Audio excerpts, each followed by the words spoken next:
Sidang perkara dugaan korupsi tata kelola minyak mentah kembali menantik perhatian publik ketika mantan Komisaris Utama PT Pertamina Persero Basuki Cahayapurnama atau Ahok menyampaikan kesaksian dengan nada keras di Pengadilan Negeri Tindak Pidana Korupsi atau Tipikor di Jakarta pada Selasa 27 Januari.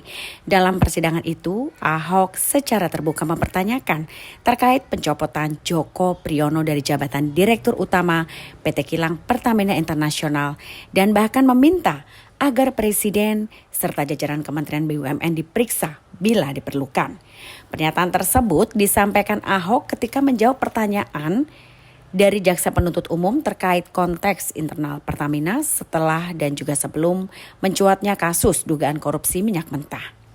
Ahok menilai pencopotan Joko Priyono tidak sejalan dengan prinsip meritokrasi yang semestinya dijunjung tinggi di tubuh BUMN. Dalam kesaksiannya, Ahok mengungkapkan percakapan pribadi dengan Joko Priyono setelah pencopotan itu terjadi. Menurutnya, Joko memilih menerima keputusan tersebut dengan hati yang lapang dan menyatakan akan kembali ke Jogja untuk menjalani kehidupan yang lebih tenang lagi. Namun bagi Ahok, sikap pasrah itu justru menegaskan adanya persoalan serius dalam tata kelola sumber daya manusia di BUMN strategis seperti Pertamina. Ahok menegaskan selama menjabat sebagai Komisaris Utama, Joko Priyono dikenal sebagai figur yang berupaya melakukan pembenahan secara serius di sektor pengolahan dan juga kilang minyak termasuk dalam hal transparansi dan tata kelola. Untuk itu, pencopotan Joko dinilainya sangat janggal. Terlebih terjadi di tengah upaya perbaikan sistem yang justru saat ini dipersoalkan dalam perkara korupsi minyak mentah tersebut. Lebih jauh, Ahok menyatakan, ia sejak awal tidak ragu melaporkan dugaan penyimpangan kepada aparat penegak hukum. Namun, ia juga menilai pengusutan kasus ini tidak boleh berhenti pada level teknis semata. Menurut Ahok, pihak-pihak yang memiliki kewenangan dalam pengambilan keputusan strategis, termasuk di lingkup Kementerian BUMN, harus ikut dimintai pertanggungjawaban. Pernyataan Ahok tersebut menambah dimensi politik dan struktural dalam perkara dugaan korupsi tata kelola minyak mentah yang tengah disidangkan. Kan dulu pertanyaan kami baru dijawab ya. Karena konteks pertanyaan kami sebetulnya keterangan saksi juga nih. Betul, ya? justru saya mau jelaskan keterangannya ke arah mana gitu. Saya belum salah saya belum silakan. saya. Nah, keterangan saksi adalah ini beberapa penyimpangan itu kan keterangan saksi juga di poin 10 ini sebelum masuk ke poin itu ya. Nah, konteks pertanyaan saya tadi adalah masih di keterangan saksi ini adalah ada peningkatan kuota impor. Nah, di sini sebenarnya detail ini penjelasannya ini. Ada misalnya tidak dapat diserap seluruhnya, tidak dapat masuk ke Pertamina itu bahasa saksi. Ini yang konteks itu yang saya ingin tanyakan sebetulnya. Betul. Jadi agak berbeda dengan tadi ya. Ya, makanya saya sampaikan, kami Dekom, kan kita awam kan. Kami heran kenapa ada minyak diekspor, kenapa ada minyak diimpor. Oke, silakan. Sama kayak Pak Jaksa juga gitu loh. Kami tentu menduga ini penyimpangan kan, makanya di situ kita panggil direksi. Oke. Dari direksi dipanggil, kami jadi paham. Oh ternyata ini tidak semua kilang bisa ngolah. Terus yang kedua, teman-teman di kilang ini menolak kiriman minyak mentah dari hulu. Karena ada pasir, ada air. Makanya kami dipanggil direksi semua. Oke, sekarang kita bikin aturan baru. Kalau barangnya jelek, walaupun ini barang sendiri, tolak.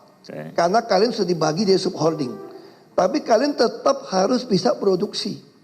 Nah di sini kita sampaikan penyimpangan itu udah di-clearkan. Tapi penyimpangan mana yang jadi kita laporkan lagi diperiksa audit? Soal editif. Kan di bawah B ada Pak. Ya, saya belum ke B. Nah, jadi itu yang saya sampaikan. Ya, jadi poin A dulu. Nah, itu Pak. Oke, udah ya. Nah, ini kan kemudian saudara juga menerangkan satu istilah yang kemudian ketika ini terjadi impor harga lebih tinggi. Sebentar ya, jangan dijawab dulu sebelum saya selesai.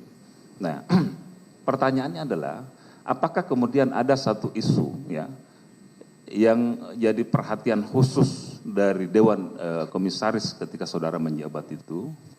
Nah ini kira-kira Pertamina atau yang direksi yang di Pertamina pada periode itu ada ketidakpatuhan nih dengan permen tadi yang diterangkan oleh rekan kami 42 ini yang terkait dengan pemenuhan kebutuhan dalam negeri yang prioritas itu.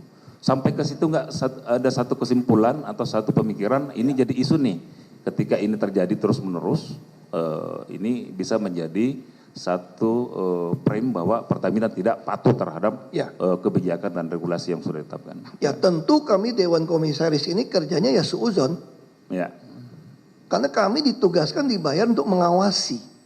Makanya ketika terjadi kami melihat dari luar, kok kenapa impor, kenapa ekspor? Makanya tadi saya jelaskan. Setelah tahu teknis, kami paham. Tidak semua minyak mentah itu sama kualitas bisa terima dari kilang. Makanya di situ kami melihat, ini bukan kesalahan direksi untuk impor dadakan, dapat harga mahal, toh BPKP tidak ada temuan pengadaannya menyimpang atau tidak. Dan masih untung. Lalu di situ kami mengusulkan sebuah ide, kenapa tidak membuat supplier hair stock supaya nggak usah tender terus menerus, taruh saja barang, siapapun yang taruh barang di Indonesia kami beli, udah saya jelaskan tadi. Itu yang kami usulkan. Kami selalu bukan cuma curiga, panggil, periksa, lalu kami selalu memberikan usulan.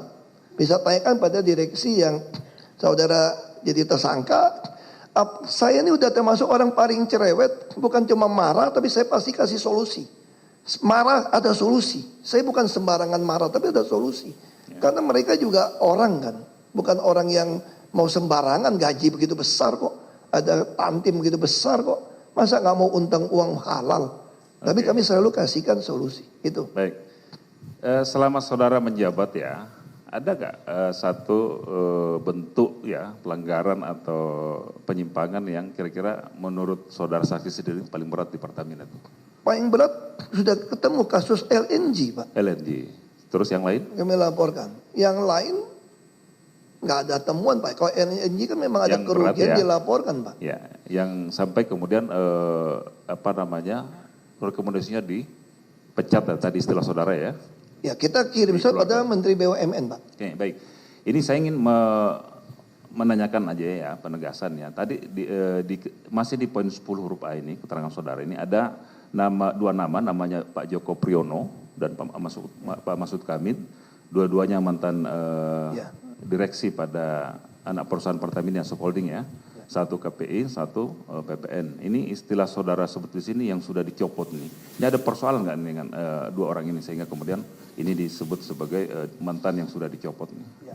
Ada masalah nggak dengan dua? Bagi saya dua saudara ini adalah dirut yang terhebat yang Pertamina punya. Untuk mau perbaiki produksi kilang, termasuk perbaiki Patraniaga. Makanya saya sangat senang dengan mereka. Semua yang saya arahkan dia kerjakan. Termasuk soal editif, Pak Mahfud ini lebih baik dipecat daripada dia tanda tangan. Kalau ada penyimpangan pengadaan. Makanya saya bilang ini adalah salah satu terbaik yang kita punya. Pak Joko ini, Dicopot ya istilahnya. ini orang kilang asli dari kilang.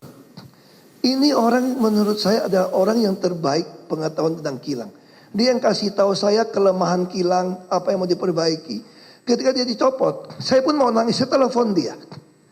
Dia bilang gini, Pak, udahlah Pak, saya di Jogja saja, kerja las saja Pak.